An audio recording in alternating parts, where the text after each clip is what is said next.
What's your name, sir? What's your name, sir? Anthony Clout. We're ready on the Clout matter, Your Honor.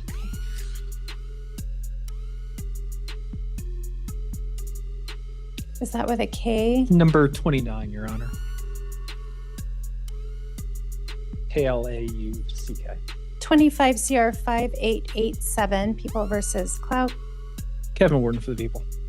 Good morning, Your Honor. Robert Levine on behalf of Mr. Klauck, who appears to my right in custody. Okay, good morning. And thank you, Your Honor. We've been working on disposition in this matter. Mr. Klauck informs me today that he would like to set the matter for motions and jury trial. So we would ask the matter be set for motions and jury trial. All right, you want to enter a not guilty plea? Do you correct? And At this time, Your Honor, I would like to relieve Mr. Robert Levine as my counsel, and I would like to enter a plea of not guilty, Your Honor. are you asking to go pro se, or what are you asking for? I am firing Robert Levine for violation of Title 18 United States Code 241 under conspiracy against one's rights.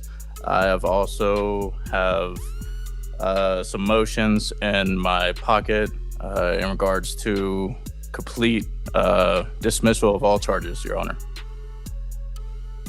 Are you asking to proceed pro se? Are you asking the court to appoint alternate counsel? Let's start one at a time. Alternate counsel, Your Honor. Mr. Levine, are you ADC or are you private? Your Honor, I am ADC and I work for Mr. Reich, who was appointed on the case as well. Okay, so Mr. Reich is the appointed counsel.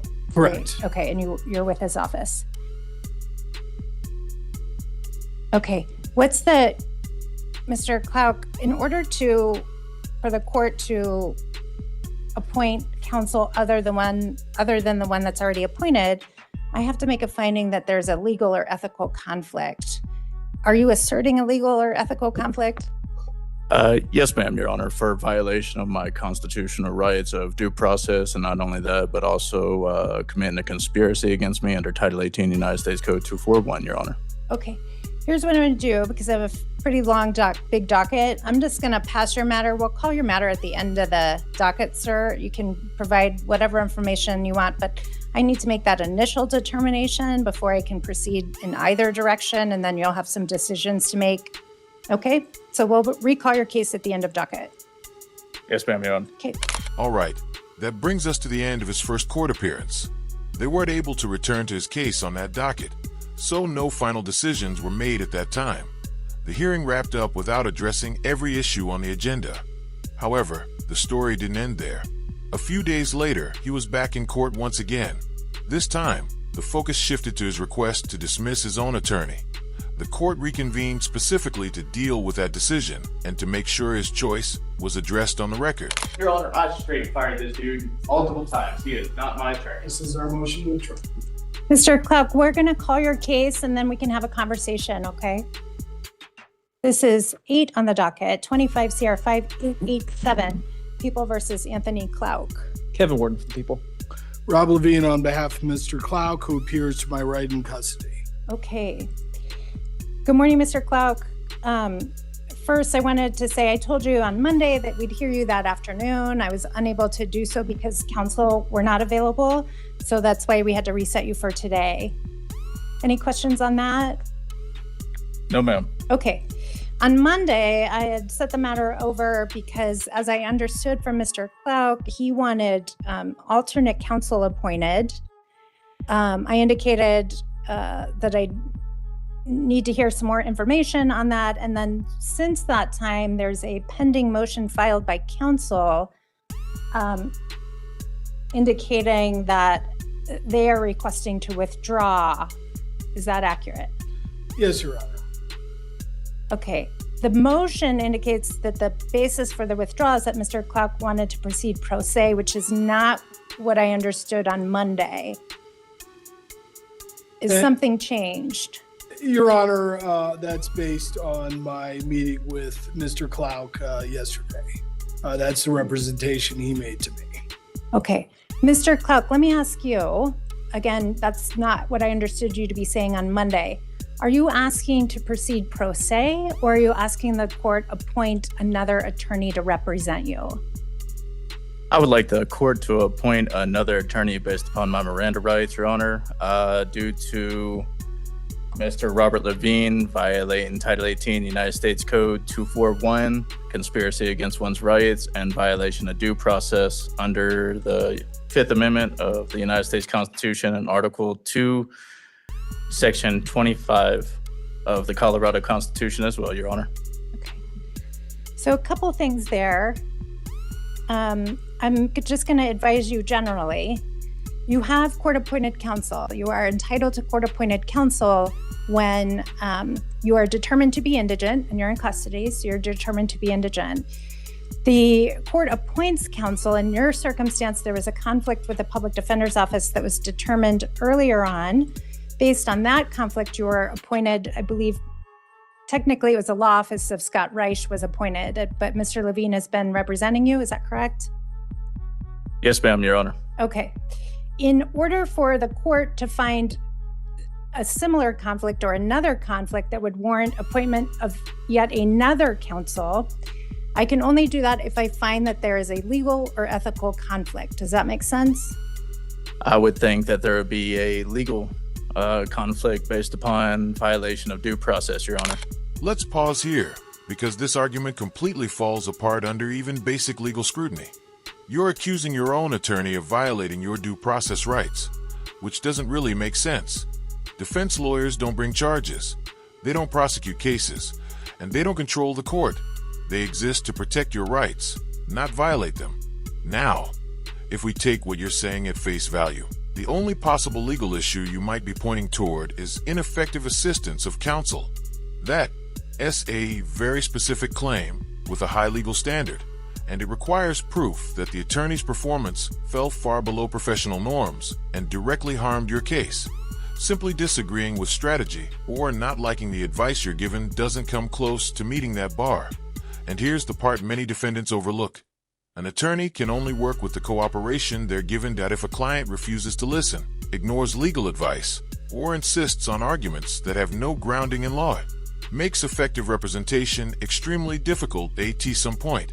Responsibility shifts back to the defendant because due process doesn't protect someone from the consequences of their own decisions. Okay. So what I want to say this is, in order to make that determination, I'm going to have to ask you for some more information on what you assert the legal conflict is. I want to advise you ahead of time that any conflict allegations that you make, to the extent that they may touch on privileged information between you and your counsel, that privilege would be waived as it relates to the conflicts that you assert. Same with confidentiality, it would be waived as to any conflicts you assert. Your attorney would be able, and indeed I would require that they respond to any allegations. Do you understand that you're waiving any privilege or confidentiality? Yes, ma'am, Your Honor. Okay. Help me understand, what is you mentioned the conflict has to do with Miranda. What is that? In regards to Miranda, I actually have written motions that I would like to submit to the court and also the people as well, Your Honor. Is that possible? I can't do it directly. You'd have to file it with the clerk so you can mail it. Well, once again, Your Honor, I am in custody and I cannot file it with a clerk, and all I can do is written motions, Your Honor. Yes, written motions are often filed by people in custody. You can do that through the jail in the mail. But if you'd like to make a record, and if that is in just reading from the motion, I'm happy to hear. Yes, ma'am. I'd like to read the motion if that's possible, Your Honor.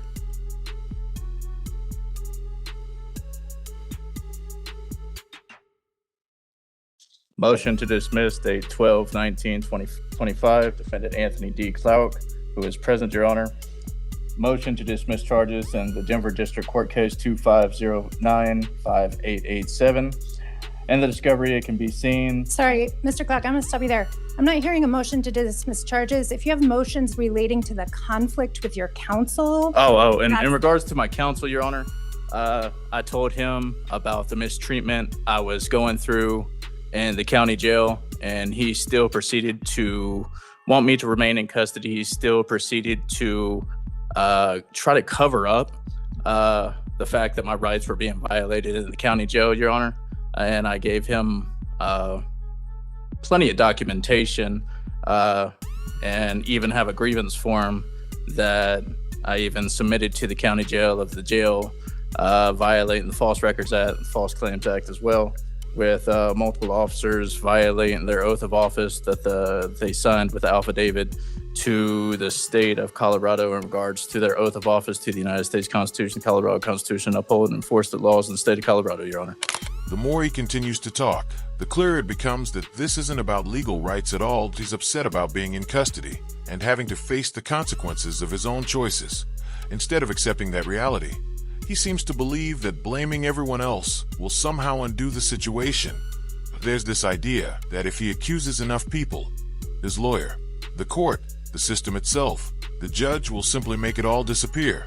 But courts don't operate on frustration or accusations. They operate on facts, law, and procedure.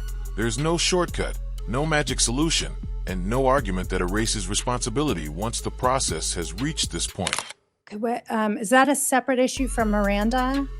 In regards to Miranda, it's regards to all the officers involved. I was never read my Miranda rights, Your Honor.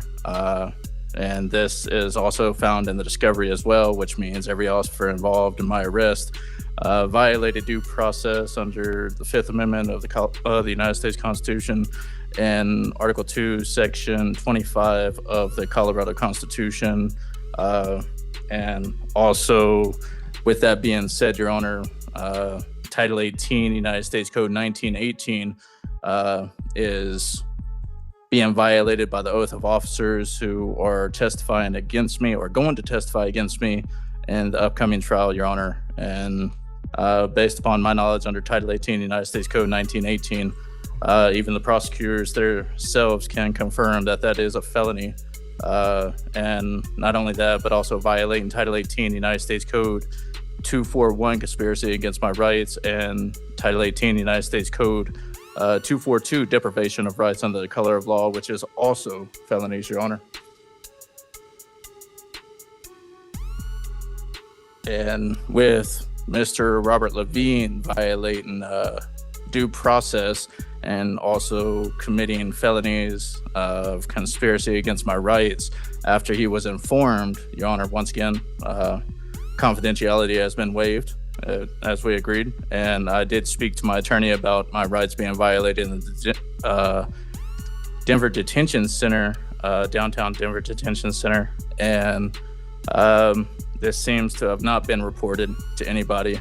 And I've been trying to report this to the Federal Bureau of Investigations and also to the Department of Justice Civil Rights Division as well.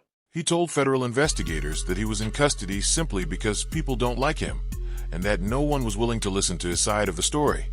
That claim, on its face, avoids addressing the actual reasons he is there. Being held in jail isn't about popularity or personal opinions. It's the result of documented actions, court findings, and legal procedures that led to this outcome. Investigators and courts focus on evidence and records, not feelings, and that's why explanations like this fail to change anything. Okay, so as to that issue, I just want to make sure I'm understanding you, that you've had some difficulties in the jail, you believe your rights are violated in the jail, and what are you asserting Mr. Klauck is doing or not doing that creates the conflict with respect to that? Or I'm sorry, that Mr. Levine is doing or not doing? Not informing the district attorney, prosecutor of the matters in regards to crimes being committed against me and me being discriminated in the Denver downtown detention center of my First Amendment under protection under religion, the Colorado Constitution, Article 2, Section 4, freedom of my religion, also violating the Civil Rights Act of 1967, Your Honor, discriminated against me under religion. Also, the state law of the Colorado Anti-Discrimination Act of 2013, also discrimination under religion, and not to mention violation of the federal law of the Religious Freedom Restoration Act of 1993. And I would like the court to know that as a Messianic Jew, I am kosher and do both Old and New Testament and the Holy Bible. And with that being said, I am also protected under the Anti-Semitism Act of 2023, Your Honor. Is there anything further?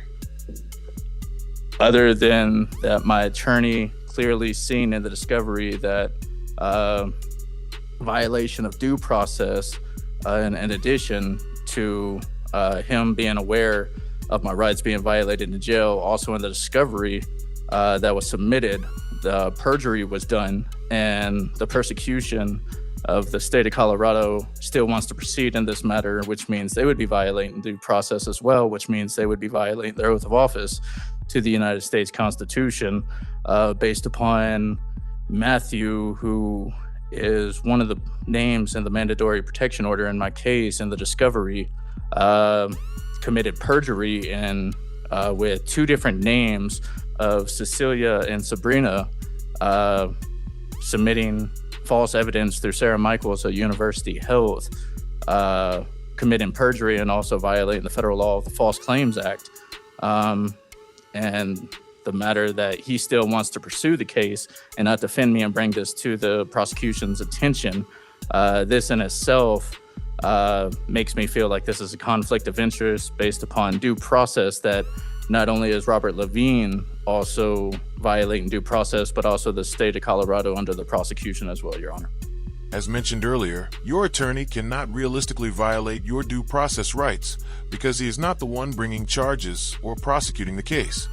Due process concerns arise from how the state proceeds against the defendant, not from the actions of defense counsel, who is there to protect legal rights. That distinction is critical and often misunderstood. Now, to be fair, he does raise one point that sounds reasonable on the surface. He questions why the names listed on the charging document appear to be incorrect. However, there's a straightforward and lawful explanation for that issue, and it is not the flaw he believes it to be at this point.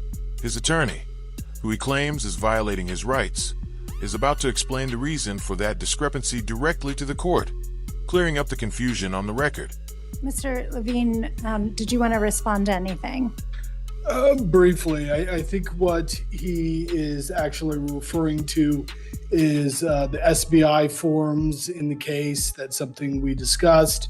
The SBI forms contain different names than the alleged victims in the case, possibly an oversight from Denver Health. I've explained to Mr. Klauck that having the wrong names on the SBI form doesn't necessarily mean that they can't prove the second degree assault allegations. That would probably be something that would be fixed pre-trial with endorsement of the medical professional.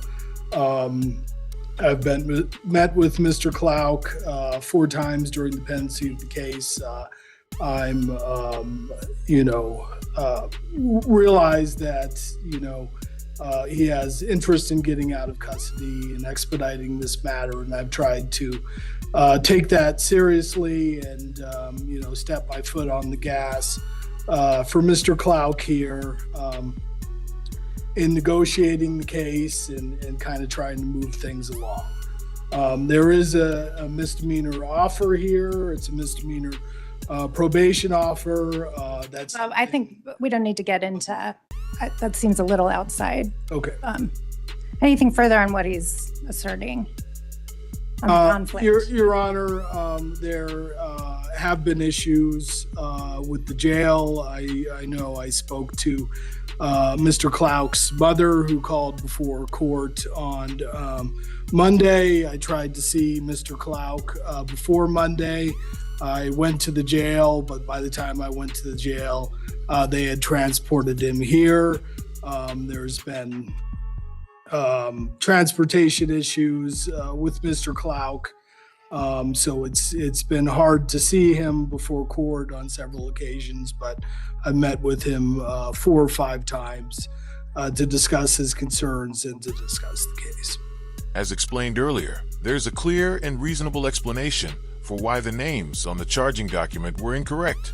Clerical or technical errors like that do not erase what actually happened or invalidate the underlying allegations, Deyes' attorney pointed out. A mistake in naming does not mean there were no victims, nor does it mean an assault did not occur. Despite having that clarification placed on the record, he still insists on removing his lawyer at this stage. It becomes less about confusion and more about refusal to accept professional guidance. With that request formally made, the decision now rests with the judge, who must determine whether allowing him to dismiss counsel is appropriate under the circumstances. Okay. All right, Mr. Clark, as I indicated, in order to appoint yet another counsel, I have to make a conflict finding. I've heard what you've said. Just try and address as best I can the asserted conflict issues. 18 U.S.C. 1918 is a federal statute involving disloyalty and asserting the right to strike against the government. It's really not applicable here in any way and would not qualify as a legal or ethical conflict. As to issues regarding whether or not Miranda rights were violated, whether or not there are discrepancies in the discovery, and whether the case is provable, those are not conflict issues. Those are issues that are subject potentially to litigation. I haven't read your discovery. I don't know whether there is a Miranda violation or not. If there are weaknesses in the people's case because of documents, those are trial and motions hearings issues, but those don't rise to the level of a conflict. That's what litigation is for and what it's about. As to your assertion that there's a conflict because Mr. Levine has not done enough from your perspective to address what is potentially some civil rights or First Amendment issues that you're experiencing at the jail, Mr. Levine is appointed to represent you on the criminal matter. Pursuing civil rights lawsuits, he would not be appointed on those. Those are not within the purview of his appointment. It sounds like he's made some steps to try and address them, but and that's great, but that's not within the purview of his appointment. And so to the extent that he's not doing what you want him to do on that again would not rise to the level of any sort of conflict, legal or ethical, that would warrant appointment of alternate defense counsel. So your request for alternate counsel to be appointed is denied. With that, you have some options. One is you can proceed with appointed counsel as appointed, or you can request to proceed pro se. As I indicated previously, if you want to proceed pro se, I need to do what's called an arguello advisement. I would not allow counsel to withdraw. You can't just fire counsel when you have court-appointed counsel unless I can make a finding that you have the ability and that you are knowingly, voluntarily, and intelligently waiving your right to court-appointed counsel. What would you like to do between those two choices?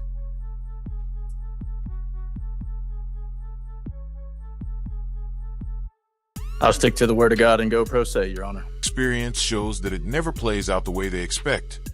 Invoking faith doesn't replace legal training, courtroom procedure, or the very real consequences that come with choosing to represent yourself. Going forward without an attorney is rarely a wise decision, especially in a serious criminal case. The court won't relax the rules or lower the standards simply because someone believes they have a higher authority on their side. More often than not, that choice leads to longer sentences, fewer protections, and outcomes that could have been avoided with proper counsel. In the end, the legal system operates on law and procedure, not belief alone.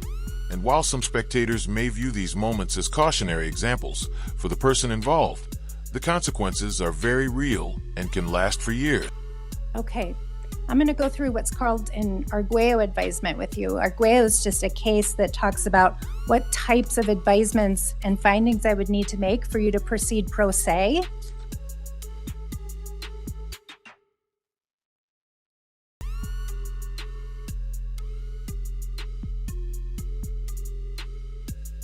I have a copy for Mr. Clark if there were no changes. I haven't looked at it, so why don't you, I'm going to have you follow along, sir, because you're going to have to initial these in understanding. Mr. Wharton's going to give you an advisement of your right to counsel.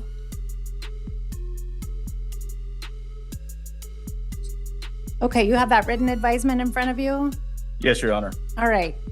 It's entitled Advisement of Right to Counsel. To the defendant, Anthony D. Clark, that's you. Before accepting your decision to waive representation by counsel and letting you proceed pro se, the court advises you that the effect and consequences of your decisions are as follows. 1, a criminally accused enjoys the constitutional right to self-representation through the United States and Colorado constitutions.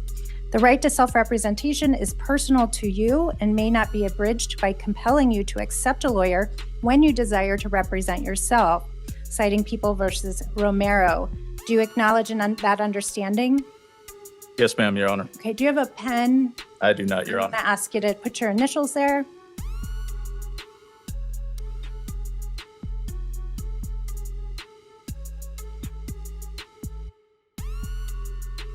Sir, do you understand that you have the right to be represented by counsel throughout these proceedings? Yes, ma'am, Your Honor. Please put your initials. Do you understand that if you cannot afford an attorney, one will be provided to you free of charge? And indeed, that's court-appointed counsel Scott Reich's firm and Mr. Levine in this circumstance. Yes, ma'am, Your Honor.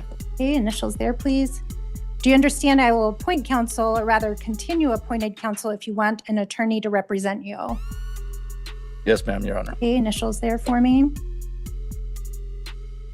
Regarding the relevant charges, do you understand as follows that the charges against you are count 1, assault in the second degree, a class 4 felony? Yes, ma'am, Your Honor.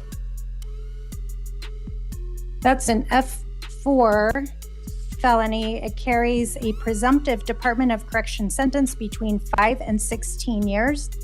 That's a non-mandatory Department of Correction sentence. Do you understand that? Yes, ma'am, Your Honor. Initials there, please. I don't think it can be as little as 1 year.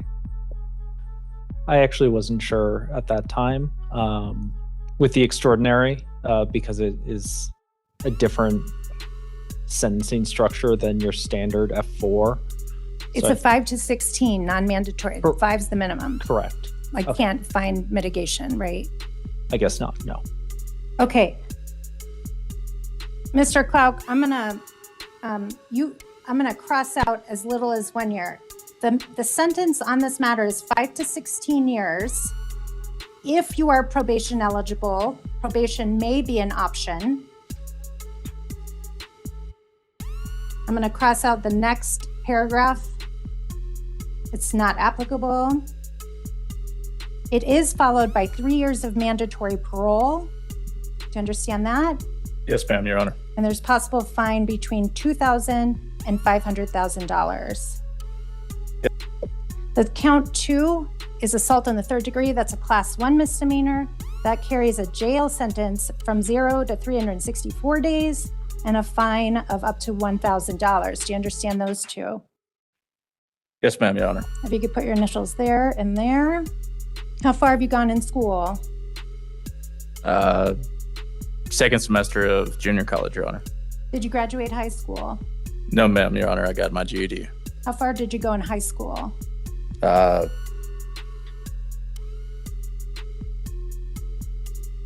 Ninth grade, Your Honor.